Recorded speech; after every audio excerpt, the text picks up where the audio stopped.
Hello, artist. Today we are going to be adding color to our dripping rainbows inspired by the artist Jen Stark. So to begin, we are going to be using a paint called Tempera Cakes. And these are kind of like watercolor where you have to add water to wake them up. If I touch them right now, nothing's gonna happen. So I'm going to take my paintbrush with some water on it and I'm just going to touch the color that I'd like to use. And you'll see that the paint is now ready and we can go ahead and use it. We're only going to wake up one color at a time because once we are done using that color, it'll start to dry out. And if we waste our time waking up all the colors, by the time we get to one we're ready to use, it'll already be dried out. So I'm going to wake up red because I'm starting with red. And we're just going to start at the top of our paper, adding red paint to this first drip.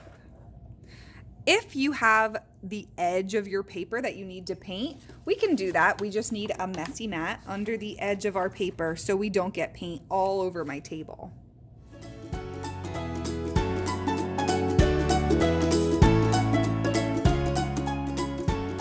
All right, friends, and once we are done with that first section, we're going to clean off our brush and then we will wake up the next color in the rainbow. Just take your water, wake up orange, and then you can start right away.